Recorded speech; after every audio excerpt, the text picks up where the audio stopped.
Buenas tardes a todos, bienvenidos. Muchas gracias por acompañarnos en este Fair Talks en línea, en nuestra tercera edición. Hoy nos acompaña Rafael Robles Flores. Muchas gracias, Rafael, por acompañarnos. Rafael ya nos había acompañado anteriormente en Fair Talks cuando los hacíamos en la oficina, pero por esta situación los estamos haciendo a través de vía remota, vía web. Muchas gracias a todos por acompañarnos, a nuestros becarios que se pudieron unir a esta sesión.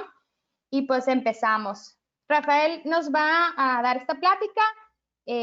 Dura alrededor de 1 hora. Podrán hacer sus preguntas o comentarios a través de su panel donde dice chat.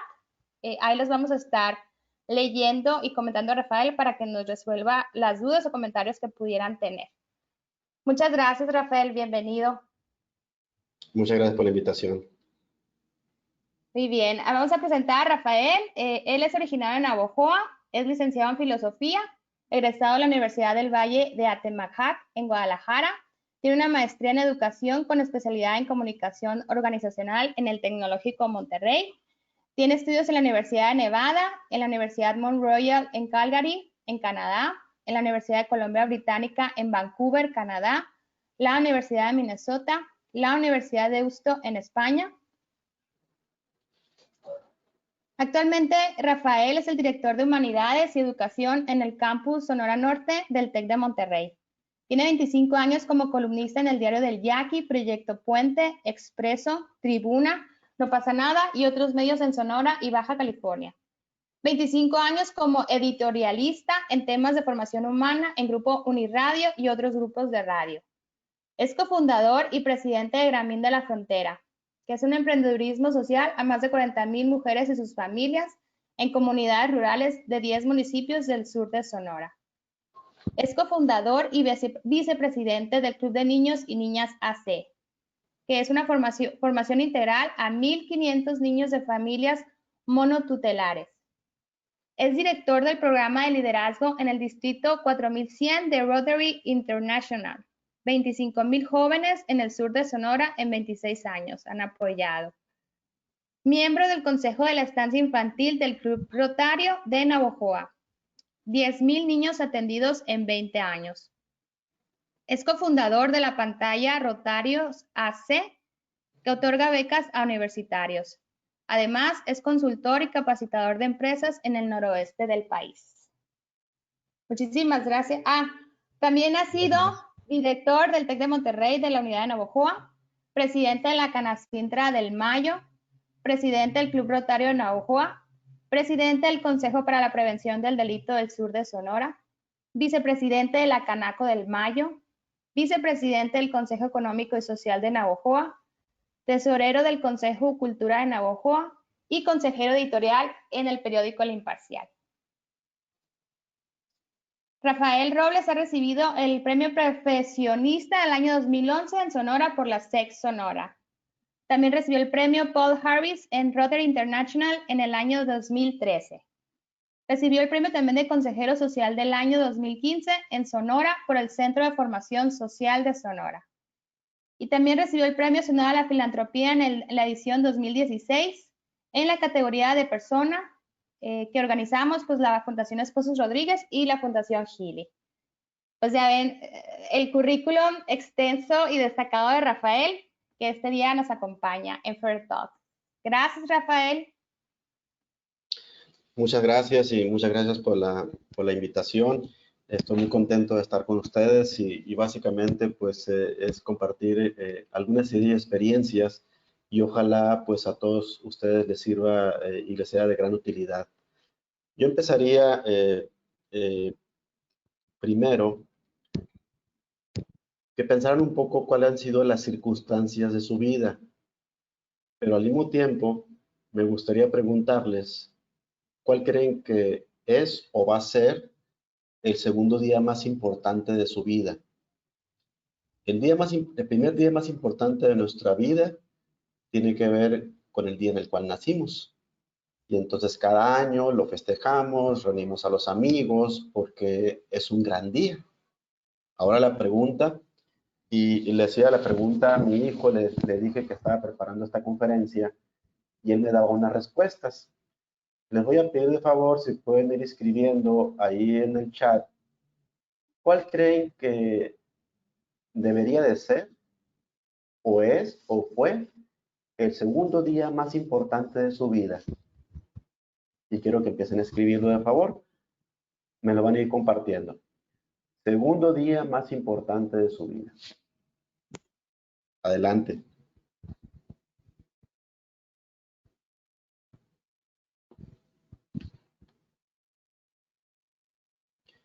Si gustas, Paulina, ir leyendo lo que vayan comentando los compañeros sobre cuál creen que es el segundo día más importante de nuestra vida. Muy bien, aquí las vamos a ir leyendo. Aquí cuando nos estén compartiendo.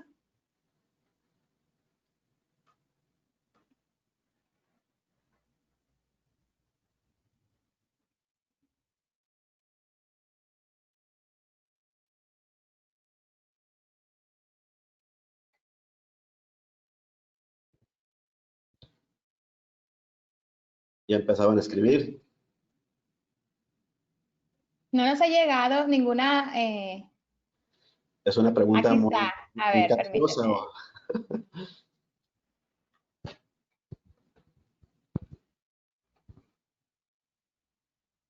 Aquí nos dice Brenda, el segundo día más importante de tu vida es cuando te sientes realizado. Cuando te sientes realizado, muy bien, ¿qué más? Karen nos dice el día en que culmine mi universidad. Gracias, Karen. Concepción nos dice el primer día fue el nacimiento, el segundo día es hoy. Hoy, muy bien. Claudia Michelle dice que cuando entré a la carrera. Cuando entré a la carrera. Jessica nos comenta cuando pude ingresar a la carrera que me apasionaba. Muy bien. Imelda nos dice el segundo día más importante de mi vida fue cuando me di cuenta el valor que tengo como persona.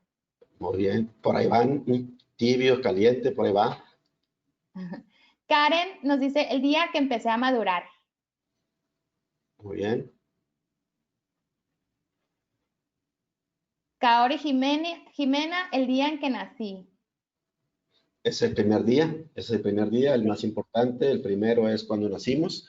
Si no hubiéramos nacido, pues no tuviéramos todo lo demás. Y por eso la pregunta era el segundo día. Carla Getsemaní, cuando logré entrar al concurso de cotorra estatal fue importante ya que sentí que era buena en eso. Muy bien. Yuridia nos dice, el segundo día más importante de mi vida fue cuando nació mi hijo. Saludos. Gracias. Muchas felicidades. Lisbeth, el segundo día más importante de mi vida será cuando termine mis logros. Pues muchas gracias. Lourdes.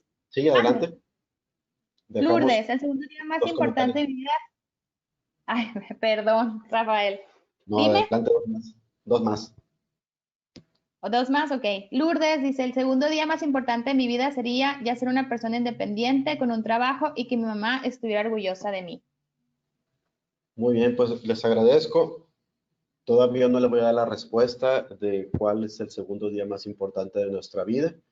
Cuando se los comparta, pues obviamente van a tener mucha claridad de este segundo día.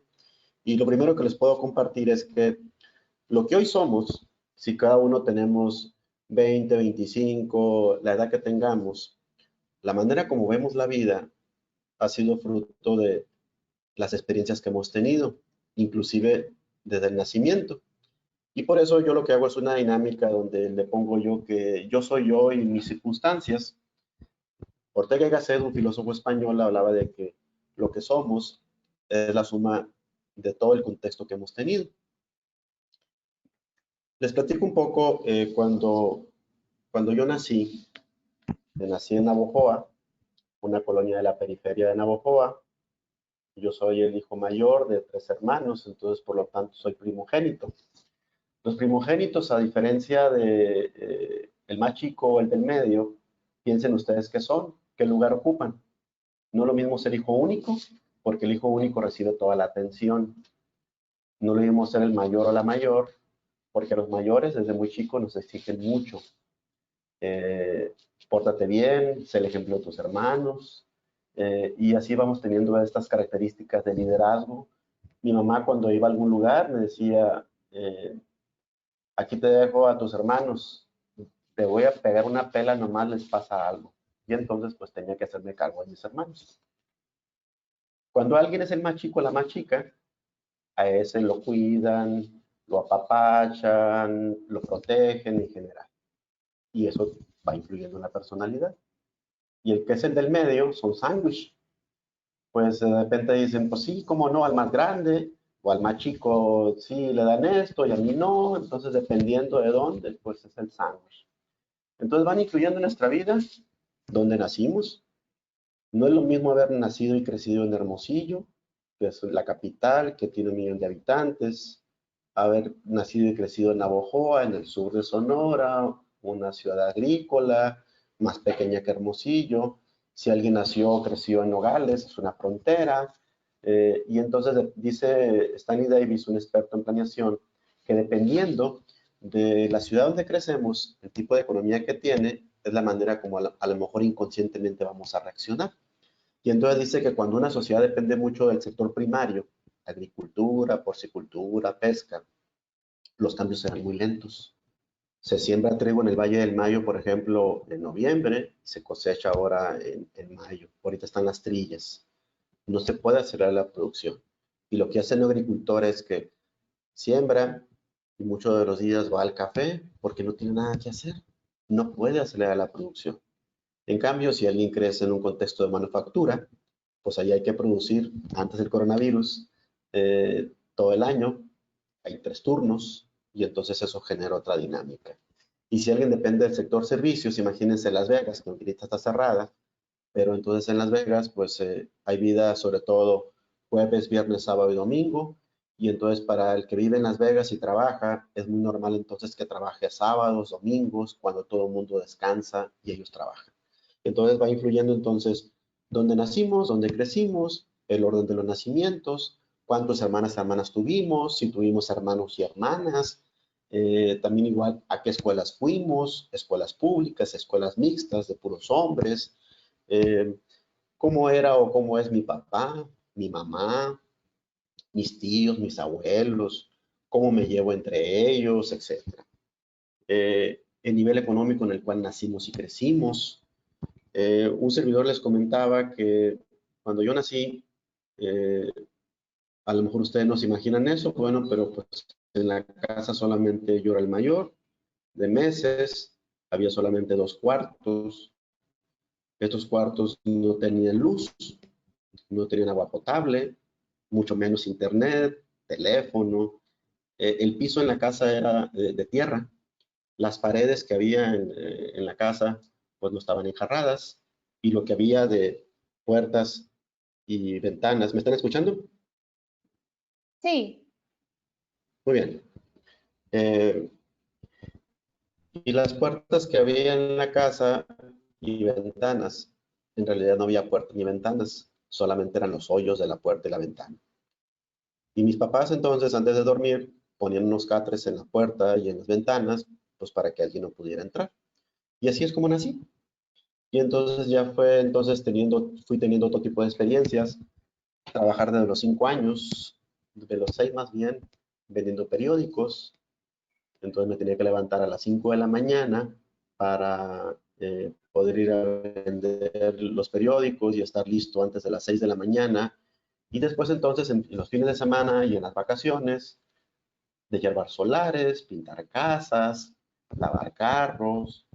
A mí me gustaba mucho el béisbol y para poder entrar gratis, pues no tenía dinero para ir al estadio de béisbol y ver el juego de los Mayos contra los Naranjeros. Y entonces, pues la manera de entrar gratis era vendiendo papitas y lo que hacía era vender papitas. Conforme iba viendo una entrada, pues vendía, me sentaba. Y así entonces, ya cuando estuve en la prepa, me tocó ir a trabajar como obrero a Maquilas a la frontera, a Nogales, a Agua Prieta. Cuando estaba en la carrera estudiando y después de que ustedes vieron en las universidades donde estudié, pues trabajaba y estudiaba.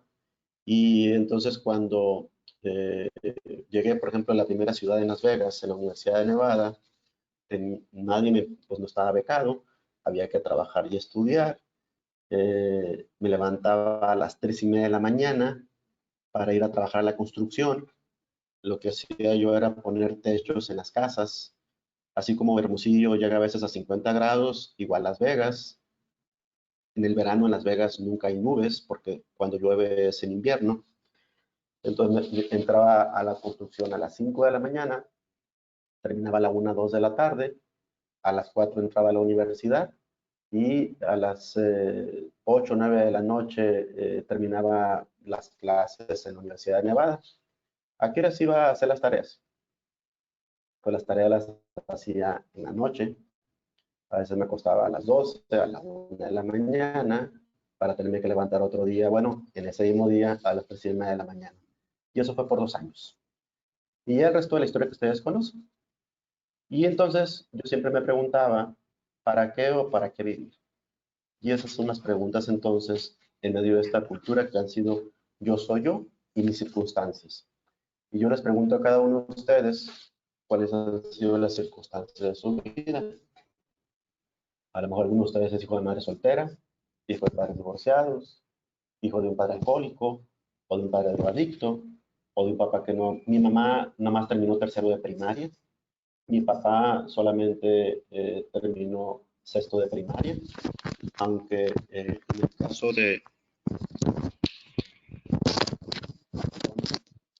aún en el caso de mi papá, mi papá empezó eh, en el área de mantenimiento, es decir, de barrendero en un banco. Luego entonces fue toma y vendible, que era el mensajero, ayudante de cajero, hasta que llegó a un puesto directivo en un banco. Y esa fue la historia de mi padre del esfuerzo y ha sido también un poquito la de un servidor. Entonces, primera variable es que en la vida, lo que vayamos a generar en la vida implica mucho esfuerzo y que todos en nuestra historia tenemos entonces circunstancias. La cuestión es que mientras no aceptemos las circunstancias, podemos estar atorados con muchas cosas de la vida.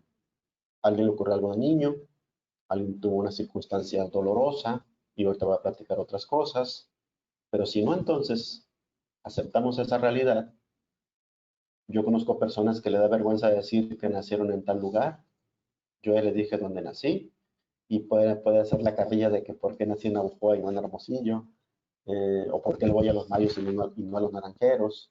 Cada uno tenemos circunstancias y esas circunstancias las tenemos que aceptar. Entonces, bueno, tenemos que aceptar la familia, donde nacimos, donde crecimos, pero no importa dónde venimos. Lo que sí importa es a dónde queremos llegar. Y otra vez entonces, denle vuelta. ¿Cuál va a ser el segundo día más importante de su vida? Esto es entonces la primera etapa. Lo que somos las circunstancias. Pero las circunstancias no nos van a definir. Lo que nos va a definir es cómo le damos un sesgo a las circunstancias. Muy bien, entonces esa es la primera variable. Están ustedes viendo ahí, ¿por qué hay personas, y yo les hago la pregunta a ustedes, que tienen muchos obstáculos en su vida desde que nacen? No solamente limitantes económicas, a lo mejor alguno fue abusado, fue violado, a lo mejor vio muchos golpes de niño, a lo mejor otro ha visto mucho alcohol, etc. ¿Y por qué entonces esos obstáculos los van convirtiendo en una mejor persona con el paso del tiempo y los convierten en grandes líderes y grandes seres humanos?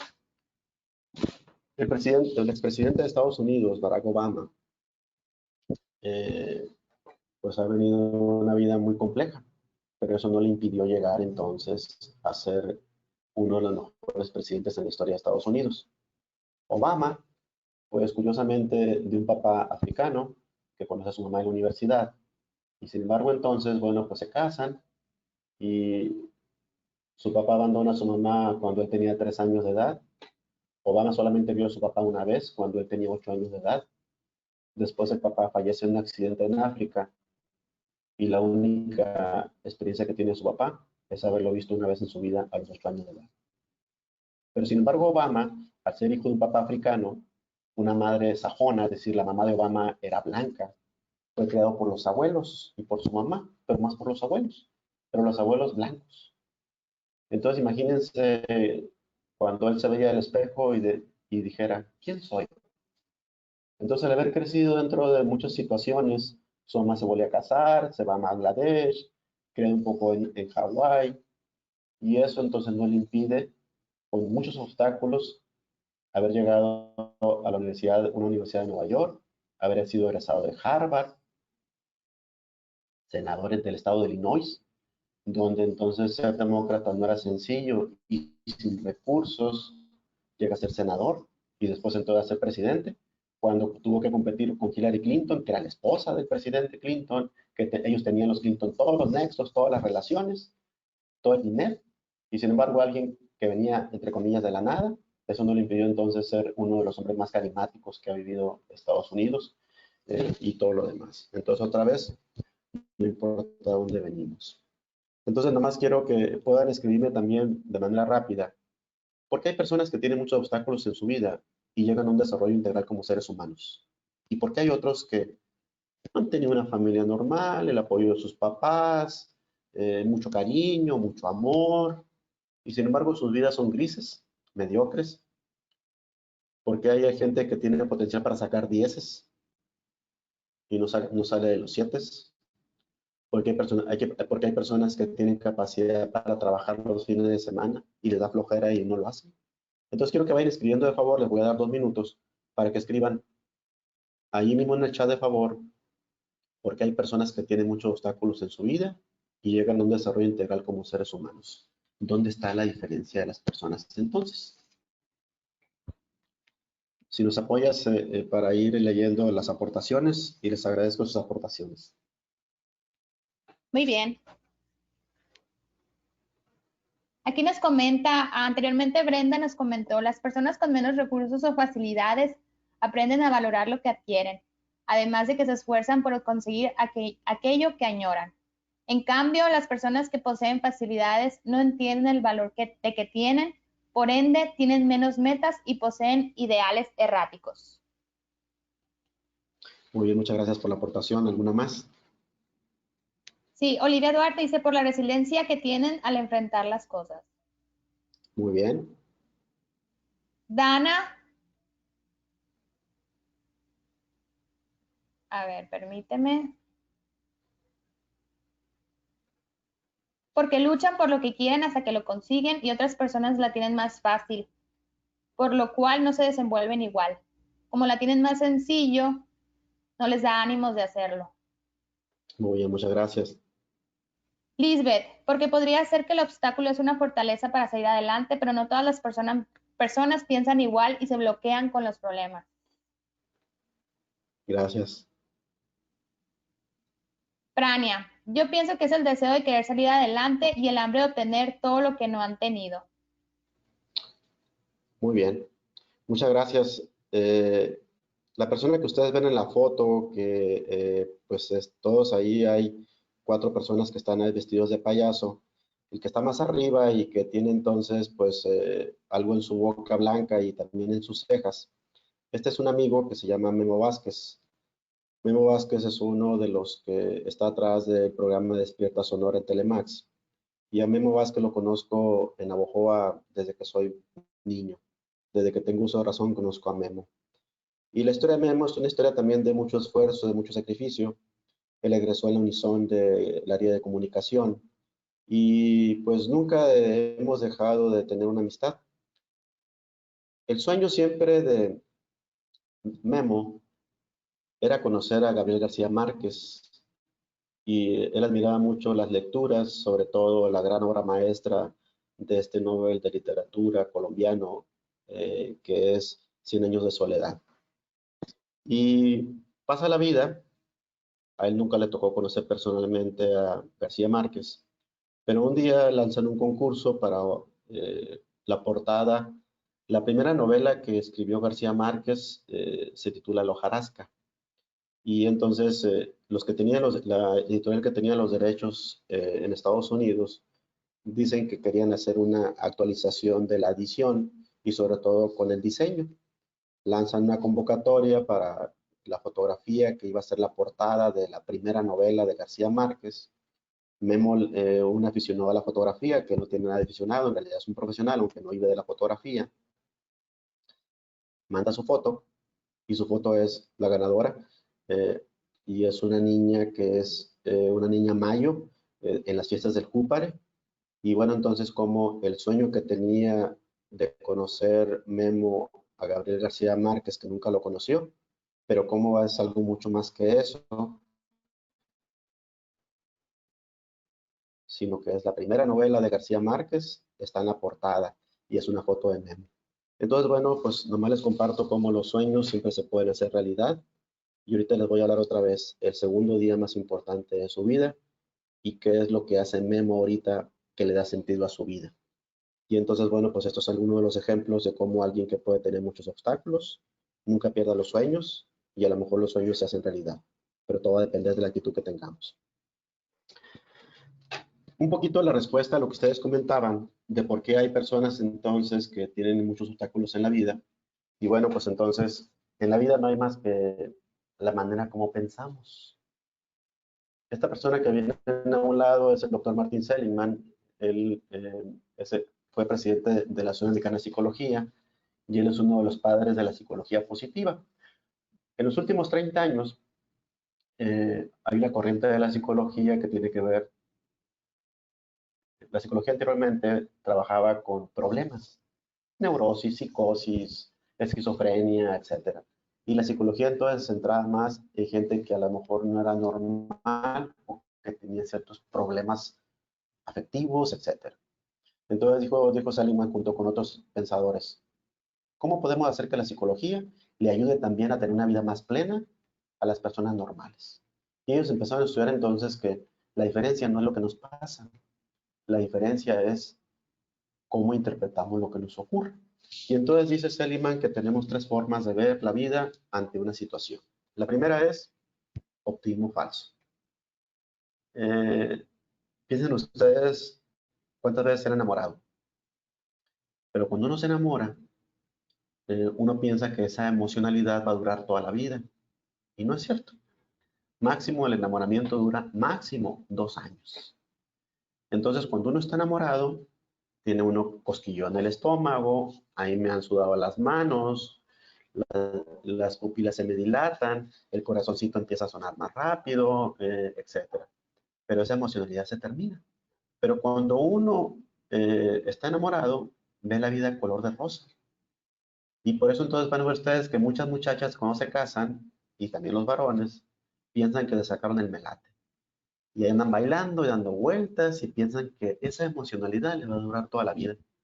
Vean la cara de una casada a ver si a los 5 años sigue igual de optimista y entonces con vida de color de rosa. Pues no, eso es optimismo falso.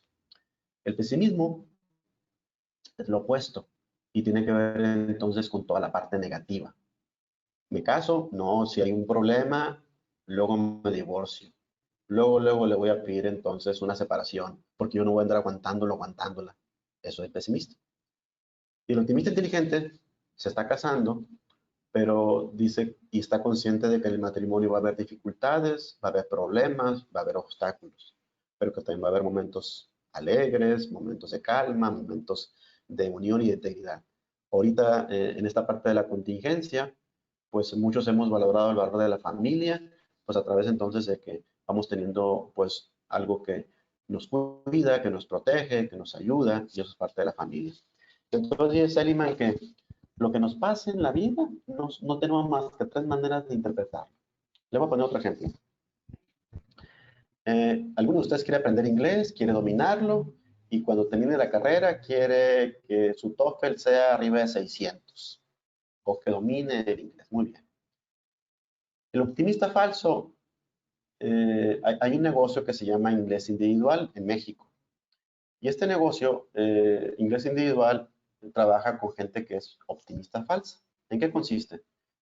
La empresa te dice que tú vas a aprender inglés y que ellos van a estar allí en el horario de 7 de la mañana a 9 de la noche. A la hora que tú llegues, te va a atender una persona de manera individual, pero se llama inglés individual. Pero tienes que pagar por adelantado todo el curso. Y si el curso te cuesta 50,000 pesos, lo tienes que pagar por adelantado todo. Lo que trabajan todos ellos es que al final tú ya no empiezas a ir muy bien de lunes a viernes, luego no vas de lunes a viernes, vas de lunes a miércoles, luego antes ibas en la mañana y en la tarde, ya, hasta que ya dejas ahí. Cuando quieres que te regresen el dinero porque ya ibas a la mitad, no te lo pueden regresar, porque el convenio está entonces de que, pues, ellos no fallaron, el que falló es uno. Eso es ser optimista falso. El pesimista que quiere aprender inglés dice, ¿para qué voy a estudiar?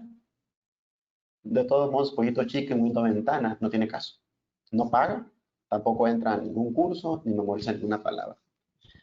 Y el que es optimista inteligente, a lo mejor no tiene dinero, los 50,000 pesos, pero ahorita hay plataformas, entra a YouTube, lee, memoriza tantas palabras diario y empieza poco a poco a desarrollar una competencia del inglés.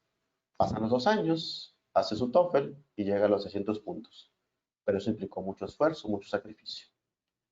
Entonces vean cómo alguien quiere aprender inglés, el optimista falso cree que por pagar algo y no hace esfuerzo ya se le va a poner el ojo verde y en automático va a decir, oh, pollito chique, Windows ventana. No, el pesimista no lo intenta y el optimista inteligente lo hace mucho a base de esfuerzo. Yo les pregunto a ustedes, ¿cómo toman mucho de los retos en su vida? ¿Fácil? ¿Muy difícil? ¿No se puede?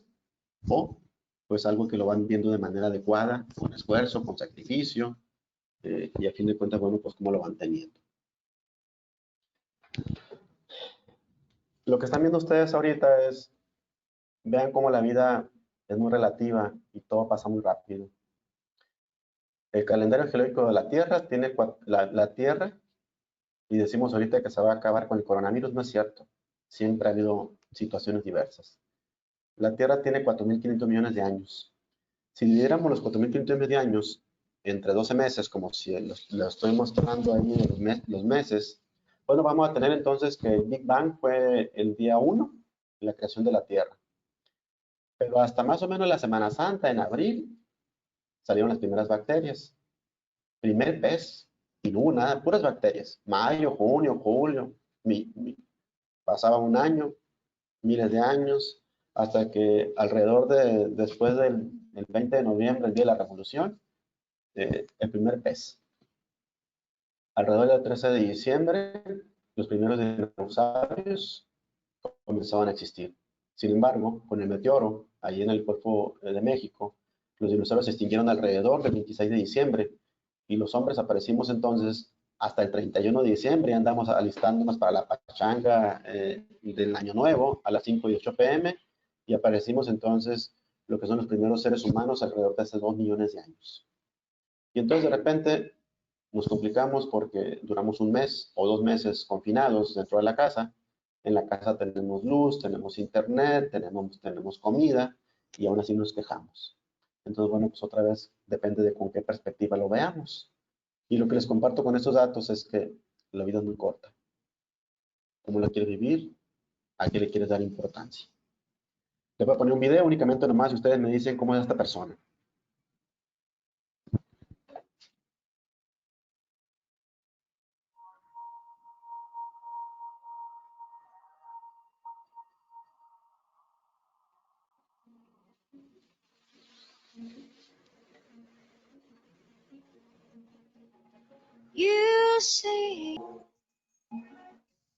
Obrigado pelos obstáculos, pelas barreiras e pelas dificuldades. Estamos em forma para Pequim.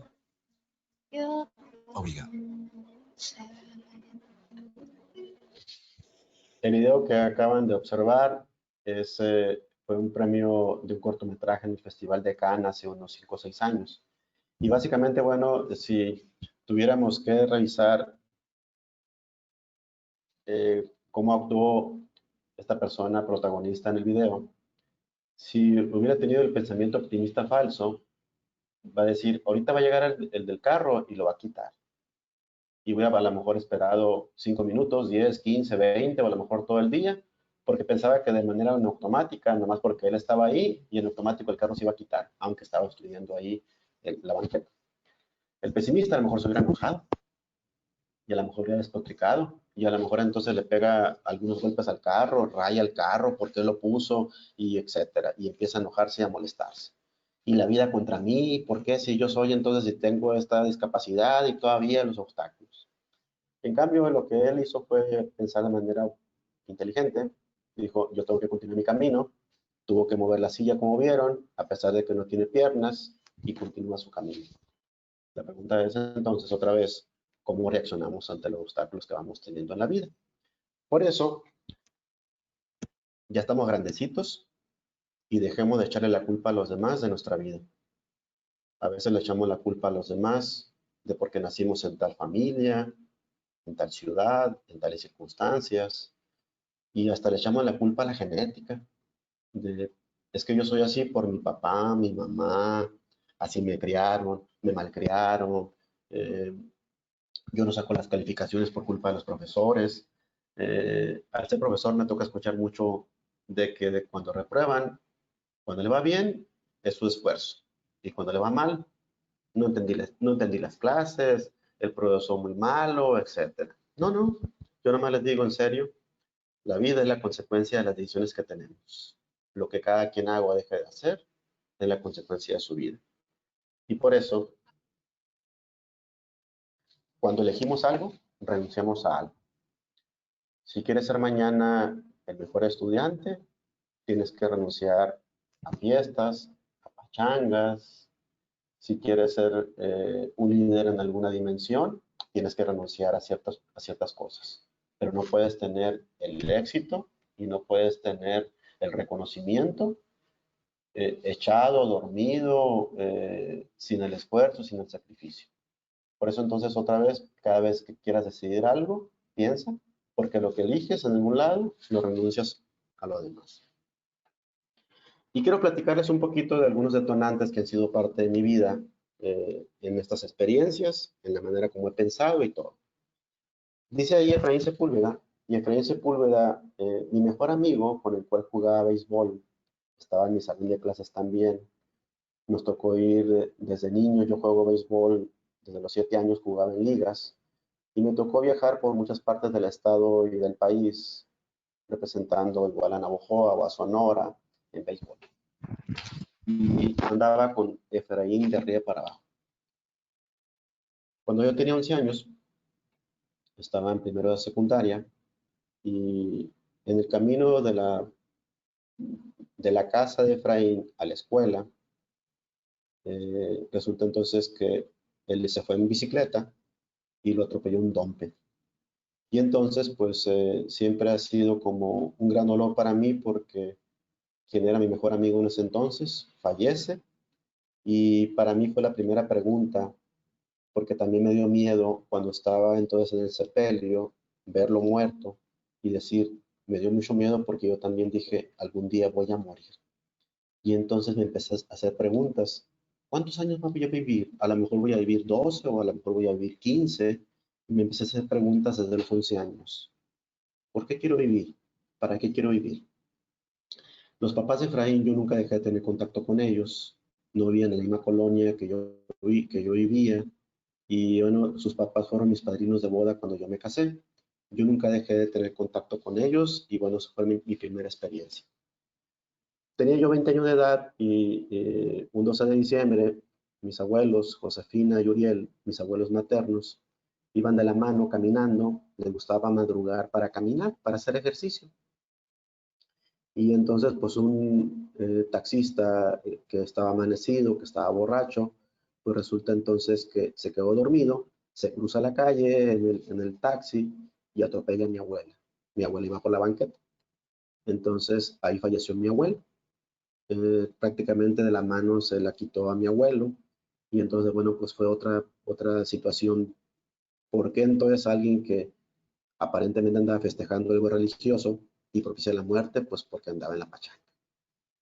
Rafael Jr., que ven ahí, me caso y resulta entonces pues tengo mi primer hijo, Rafael, empieza a gatear, empieza pues un poco a caminar, primeras palabras y entonces un domingo en la noche él empieza a tener problemas de vómito, se lo lleva al pediatra, no entonces pues aparentemente nomás tenía un problema estomacal Y al siguiente día se le complica un poco y no era eso, sino que en realidad lo que tenía era una perforación en el intestino. Y entonces el lunes a las 6 de la tarde fallece. Entonces, bueno, como tener un hijo y de la noche a la mañana ya no tenía el hijo. Entonces, bueno, pues eso me hizo tocar fondo sobre otra vez. ¿Por qué y para qué vivo? Si yo que no le hago mal a nadie, si yo entonces que me he portado bien de alguna forma, no he robado, no he asaltado, no he matado, ¿y por qué entonces me pasa a mí eso de perder al mejor amigo, a la abuela en esas condiciones y ahora entonces pues al único hijo que tenía en ese entonces? Pasan los años y hace 10 años mi mamá iba de viaje a Phoenix y adelante aquí de la caseta de Hermosillo se vuelcan, iba manejando su hermana y otra hermana iba de copiloto y fallece. La única que fallece en el accidente fue mi mamá. A mi mamá la había saludado el domingo en la noche porque iba a madrugar ahí en Navojoa y pues fue la última vez que hablé por teléfono con ella y pues yo no sabía que el día siguiente a las 8 de la mañana pues me iban a avisar que habían tenido un accidente, que me moviera a Hermosillo porque pues había fallecido en el accidente mi mamá. La tía Fina tenía 3 hijos, su hijo mayor, también igual de aquí donde está San Francisco, aquí en la carretera, por aquí en la carretera Hermosillo-Guaymas, le fallece su hijo en un accidente también, 19 años de edad, más o menos la edad de algunos de ustedes. Mi tía entra en depresión, esta tía Fina era la que iba manejando, pero este accidente ocurrió años antes de que fuera el accidente con mi mamá. Mi tía duró 4 años en depresión, todos los días quería estar en el panteón, descuida a los hijos, descuida a su esposo, y entonces pues no es hasta que después de 4 años empieza a tener un poco más el sentido de la vida. La tía Güera es la que iba de copiloto y todavía vive también afortunadamente cuando fue el accidente de mi mamá. Cuando mi hijo Rafael fallece en noviembre, entonces la Semana Santa previa, fui a visitar a mi tía a Las Vegas, a otra tía a Las Vegas, y entonces me avisan de que el esposo de mi tía Güera se suicida. Pasan 2 meses, que es más o menos pues mayo y junio, y a fines de junio su hijo sin tener nada, tenía mi tía con 4 hijos, el más chico de 10 años de edad, empieza a tener fuertes problemas en la cabeza y resulta que era una meningitis y fallece. Y entonces ya después le toca el accidente a mi tía, y mi tía entonces, al haber fallecido su esposo se suicida y su hijo, pues no duró 4 años como mi tía Fina en depresión. Para diciembre de ese año ya estaba del otro lado.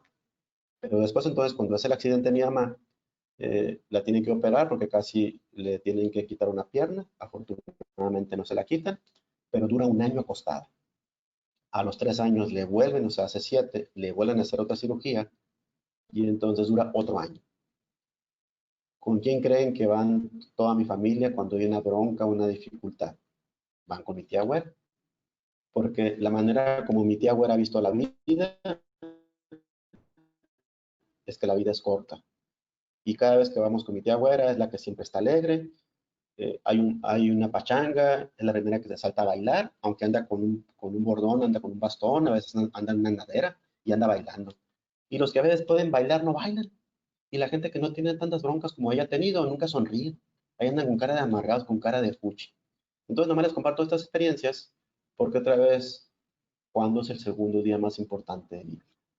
Y entonces, pues básicamente dijo Mark Twain, los 2 días más importantes de tu vida es el día en que naces y el segundo día es el día en que descubres por qué o para qué vives. Pero no recordamos el día en el cual nacimos, pero sí podemos recordar el día para qué o para qué vivimos. Y estas experiencias de Efraín, mi abuela, mi hijo, mi mamá, mis tías, me hicieron muchas preguntas y obviamente viví días muy complicados, pero a fin de cuentas me hicieron ver que para mí lo mejor era servir, era dar algo por los demás. Y eso me ha llevado entonces en la vida, pues, a 25 años como rotario y entonces me toca fundar una guardería donde ahorita tenemos apoyo a 250 niños. Esa parte que ustedes ven ahí, que es una pantalla, le damos ahorita becas a más de 300 universitarios, así como ustedes reciben una beca a través de la fundación, lo hacemos también en Navojoa. Ese reloj monumental fue una idea de un servidor cuando Rotary cumplió 100 años a nivel mundial, está por la calle principal de Navojoa, y ahí está una placa entonces que dice mi nombre como presidente, es uno de los 5 símbolos que tiene la ciudad, y es el símbolo entonces de un reloj que me apoyó el Colegio de Arquitectos para eso. Mañana cuando ya no esté y me muera, pues queda un símbolo en la ciudad, que fue una idea de Rafael. Y bueno, pues también me ha tocado coordinar proyectos de lectura, sillas de ruedas, operaciones, cirugías, etcétera, en lo que ha sido el Club Rotario. ¿Cuánto me han pagado por eso? Nada. Siempre ha sido porque a través de la experiencia negativa que tuve con esos duelos, me hicieron entender que la vida es corta y que tenemos que servir. Eso me ha llevado también a coordinar programas de liderazgo para los jóvenes. Ahí ven ustedes, casi cada año juntamos 1000 jóvenes, pero en el distrito, en las dos bajas, Sonora y Sinaloa, pues más o menos participan al año más de 30,000 jóvenes. Es un programa que coordino y que luego con mucho gusto, así como lo estamos haciendo ahorita a través de esta parte. Hace 20 años nos toca fundar junto con un señor Marshall Sanders, un rotario, que llega a Navojoa para hacer una microfinanciera. Y eso pues nos llevó entonces a actualmente a impactar a más de 42,000 familias en 10 municipios y hemos apoyado entonces pues a muchos de las organizaciones y proyectos en el sur de Sonora, desde el primer banco de leche materna en Sonora, desde generar microcréditos para mujeres de la base de la pirámide, campamentos de verano para jóvenes, becas para jóvenes indígenas, etcétera. Y eso pues también nos hizo ganar el Premio Sonora de la Filantropía en la categoría de institución hace 2 años, donde ahorita soy el presidente. Y bueno, pues con mucho gusto, aquí dependen de nosotros 40 colaboradores, 40 familias que dependen del sustento porque tienen un sueldo, pero los que somos consejeros lo hacemos otra vez con mucha alegría y con mucho gusto. Hace 8 años nos toca fundar el Club Niños y Niñas, que es un modelo para trabajar con hijos de mamás trabajadoras. Lo que ocurre en Sonora es que Sonora es el estado donde hay más familias monotutelares. Monotutelar significa que la mamá está sola. Y entonces 4 de cada 10 familias en Sonora no está el papá. El papá se fue, el papá los abandonó, el papá no se hace cargo. Y todo lo que hacemos en este club es que los niños en la mañana van a la escuela, a sus escuelas, y en las tardes ahí los atendemos. Tutorías, clases, hacen mucho tipo de eventos deportivos, culturales. Y cuando fueron entonces, ¿de dónde trajimos este modelo? Lo trajimos de Estados Unidos, porque en Estados Unidos este modelo ya tiene 150 años. Actualmente en Estados Unidos el Club Niños y Niñas se llama Boys and Girls Club. Tiene 4 millones de niños y son en 4,000 clubes. En Sonora solamente hay 2, uno en Nogales y otro en Navojoa, que pues con mucho orgullo nos tocó fundarlo junto con el señor Nava. Y cuando dicen ellos que les cambió la vida cuando fueron niños, venían de esas familias multitutelares y entonces les cambió la vida. Bill Clinton fue a un club de niños y niñas, Alex Rodríguez, Jennifer López, Colin Powell, Brad Pitt, ahí lo van a conocer, Michael Phelps, el nadador. Michael Phelps cuando llegó a un club, no lo aguantaban, era muy hiperactivo, no se aguantaba, dicen que era el diablo. En ese club había una alberca y la primera vez que tocó una alberca Michael Phelps fue en un club de niños y niñas.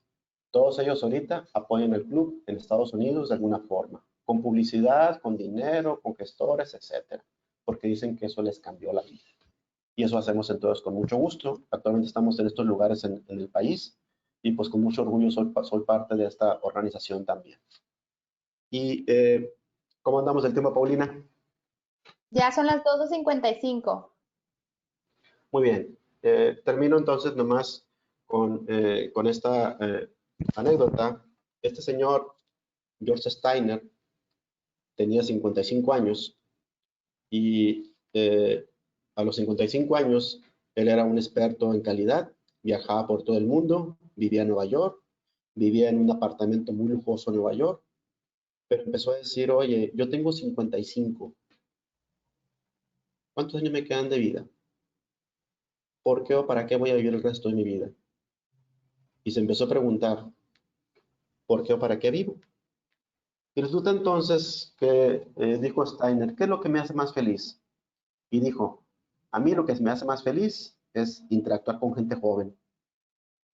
Steiner solamente se dedicaba a consultar empresas y empresarios, no tenía contacto con jóvenes. Dijo Steiner, a mí me llama la atención el contacto con la naturaleza. Resulta que se le llevaba nomás en aviones, en hoteles y en su apartamento de lujo en Nueva York. Y dijo, a mí también me gusta mucho el tiempo libre para pintar. Y nunca había pintado nada. Y lo que hizo entonces fue cuestionarse sobre su vida, renunció a lo que estaba haciendo y entonces le ofrecieron un lugar en la Universidad de California para dar clases. Y se fue a California, de Nueva York a California, compró una casa a las afueras de Los Ángeles y empezó a tener contacto con la naturaleza. Ya no estaba en un apartamento, estaba en un área grande donde tuviera árboles, césped, etc. Y empezó a tomar clases de pintura. Y pues después de estos años es uno de los más brillantes profesores en la Universidad de California. Sigue teniendo contacto con la naturaleza y está pintando. La pregunta es a ustedes, ¿qué les hace felices? Y la pregunta es, de lo que te hace feliz, ¿cuánto tiempo le destinas? A mí lo que me hace feliz, de Rafael, pues es una vida con propósito. Y pues básicamente el mundo está en manos de aquellos que sueñan, aquellos que tienen el coraje y la convicción de tomar el riesgo de vivir su sueño y hacer de su visión una realidad. ¿Qué le hace alegre a Rafael? Servir a los demás. ¿Qué es lo que me entusiasma? Viajar. Ustedes no me van a ver a mí que tengo un carro del año, ni que tengo muchas propiedades, porque lo que invierto en el año es a viajar. Lo paseado nadie me lo va a quitar y el servicio y la satisfacción de poder apoyar y ser gestor para mejorar la vida de otras personas, nadie me lo va a cambiar. Y eso es lo que le da la vida, el sentido de la vida de Rafael. Y por eso el segundo día más importante en mi vida ha sido cuando encontré el sentido. Y el sentido es servir y servir con alegría. Pues muchas gracias. Ahora espero sus preguntas para cualquier duda o aclaración. Muchas gracias por la invitación. Muchas gracias, Rafael. Excelente ponencia de tu parte, muchos aprendizajes, muy buenos ejemplos.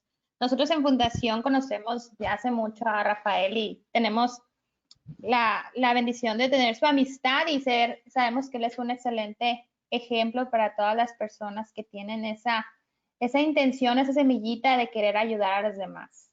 Entonces, muchas gracias, Rafael, por transmitir este mensaje y seguir apoyando desde muchas instituciones a diferentes causas también.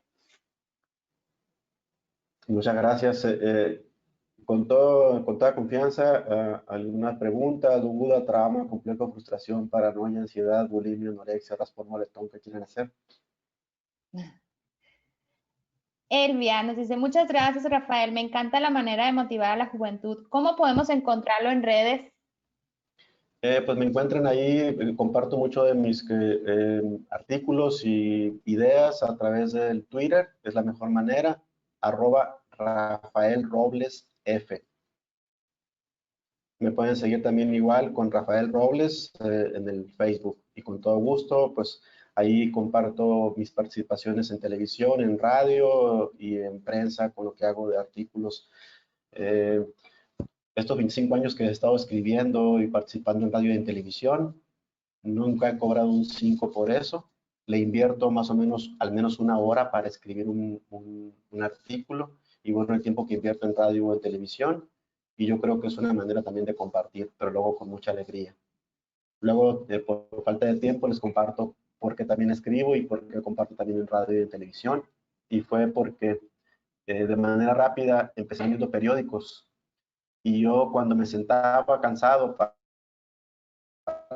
ver el periódico y decía, yo me gustaría estar en una foto un día como este que escribe. Y como conocía a alguno de los que escribían en los periódicos, cuando dejaba los periódicos en la sala de redacción del periódico, yo decía, yo quiero ser un día como ellos. Y entonces nunca me han pagado en un periódico, pero al menos ya salgo en la foto en los periódicos. ¿Algún otro comentario? Muy bien. Miriam, sí, Miriam, nada en la vida es imposible, todo se puede lograr con esfuerzo y dedicación. Las experiencias que tenemos día con día nos hacen reflexionar y tratar de ser mejor como persona. Toda persona debería tratar de vivir el día como si fuera el último. Me gustó mucho la práctica. Gracias y saludos. Muchas gracias por participar. María Fernanda, muchísimas gracias por compartir sus experiencias de vida. Gracias, María Fernanda. Kevin nos pregunta, ¿cómo encontró su propósito en la vida?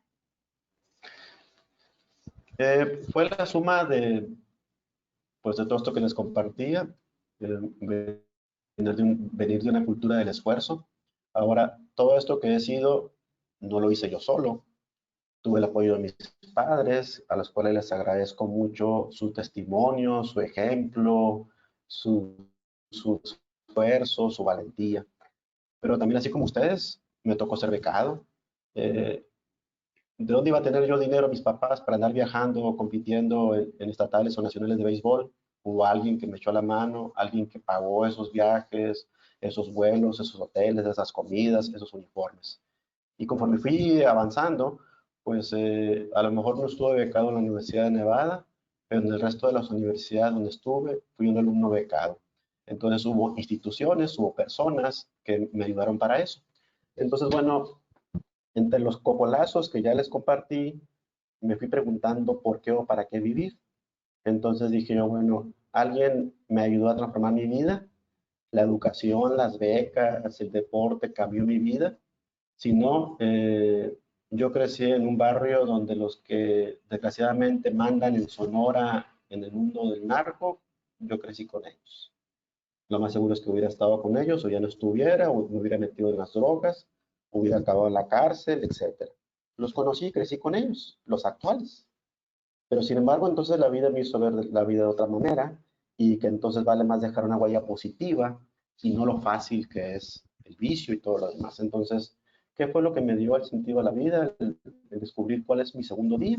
Pues yo creo que fue la suma de todas esas experiencias, pero también el ser agradecido de que yo no soy lo que soy, si yo soy lo que soy por las circunstancias y personas que me han ayudado en la vida. Y por eso es, alguien me ayudó y yo también como ayudo a los demás. Muy bien. Ana nos pregunta, tengo una pequeña duda. ¿Qué hacer cuando sientes que todo tu esfuerzo no da frutos? Ana, los resultados no son de corto plazo. Los aplausos, el éxito de cualquier tipo no llega de la noche a la mañana. A veces nos podemos esforzar mucho para un examen y salimos reprobados. Y eso implica que si le destinamos 2 horas, le tenemos que destinar 4. Esforzarse, sacrificarse, no es algo de la noche a la mañana. Yo les compartí entonces que mi vida ha sido de todo el esfuerzo y trabajo desde que tengo 5 o 6 años. Y entonces, bueno, pues el premio es una consecuencia y no es lo más importante. Pero pues para eso pasaron más de 40 años de que llegara. Entonces no es lo más importante, eso es algo muy secundario y no es esencial. Pero sí, entonces no nos desanimemos. Nos equivocamos, hicimos todo el esfuerzo, no salió como queríamos, pero nunca dudemos de que siempre vendrán tiempos mejores y de que cuando menos pensemos, se nos van a abrir las puertas y vamos a tener muchas oportunidades. Muchas gracias, Rafael. José nos dice, muchas gracias, Rafael Armando. Nada más bonito que ayudar al prójimo sin recibir nada a cambio. La ayuda que das se multiplica en el futuro hacia ti. Así es, uno cree que recibe y en realidad uno va teniendo muchas bendiciones. Cuando falleció mi hijo, yo le pedí al padre que pudiéramos tener una misa privada eh, en la iglesia más grande ahí de Navajo, en el Sagrado Corazón. Yo quería algo muy sencillo, muy privado. Entonces era una misa de 11, la misa normal era a las 12 del día y cuando llego estaba lleno, gente parada y pues se me cayeron los pantalones. Pero resulta que una señora que me escuchaba en la radio de hacía algunos años, vivía cerca de Guatabampo, tomó 2 camiones para ir al funeral. Y entonces me dijo, oiga Rafael, usted, una señora como de unos 80 años, yo no tenía el gusto de conocerlo, pero lo que usted compartía en la radio algunas veces me hizo reflexionar de manera positiva. Entonces yo quise estar con usted. La señora nunca la volví a ver en mi vida, pero siempre la recuerdo.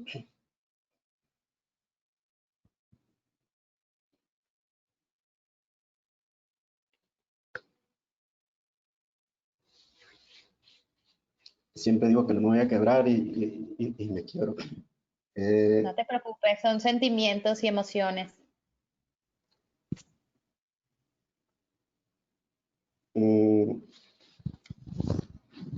Me quedó muy grabado porque no recuerdo mucha gente que fue al funeral, recuerdo su frase. Entonces, ¿cómo es posible que una persona que no me conocía y que no me había escuchado en la radio y se haya tomado la molestia para tomar 2 camiones y estar en mi funeral? Entonces, pues todo se devuelve. ¿Otra pregunta? Así es. Emma Daniela, muchas gracias por su plática. Sin duda usted es un gran ejemplo a seguir. Muchas gracias. Yuleni, me gustó mucho su participación en esta conferencia. Personalmente me deja en pensar en cómo descubrir el por qué estoy aquí. Muchas gracias. Ahí está la tarea, no Karen. es una pregunta.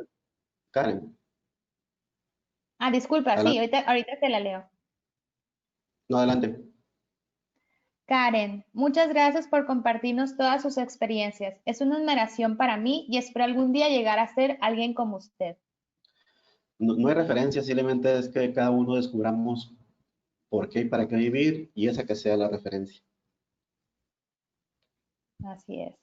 Lisbeth, me gustó mucho cómo narra cada situación de su vida. Me queda claro que si recapacitas y ves cada problema que tenemos, eso no es obstáculo para no seguir, al contrario, es una fortaleza para seguir la vida. Gracias por la plática. Empezamos para Heriberto, salir, muchas gracias. muchas gracias por compartir sus experiencias. Todos podemos hacer el cambio en nuestra vida. Poco a poco, a pesar de las adversidades, podremos encontrar soluciones que nos benefician. Debemos ser más optimistas e inteligentes. Exacto. Dora, es usted una persona admirable. Maribel, muchas gracias. Es un ejemplo a seguir. Y aquí le está Gracias por mandando esto. Sara María. Saludos desde Navojoa, dice. Muchos saludos a la María. Dana, gracias por dejarnos una reflexión y así poder seguir creciendo. Muy buena la plática. Gracias y muchos saludos. Muchas gracias a ustedes. Bueno, Rafael, pues aquí finalizamos esta sesión de Fair Talks en línea.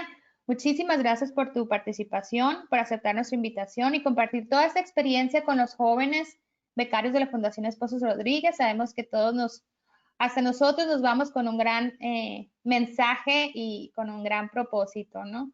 Muchísimas gracias, Rafael, y muchísimas gracias a todos los becarios que nos acompañan desde distintas ciudades del estado.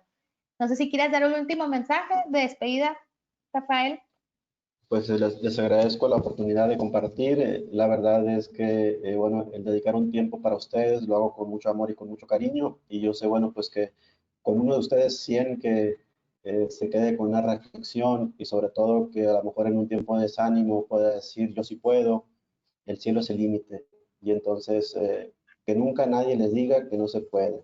Los únicos que les dicen que no se puede son ustedes mismos. Así que siempre digan si se puede y siempre podemos hacer cosas mejores.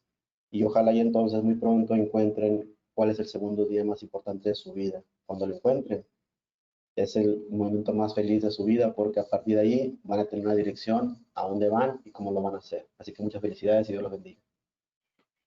Muchas gracias, Rafael. Muchas gracias a todos por acompañarnos. Que tengan muy bonito día. Hasta luego. Gracias.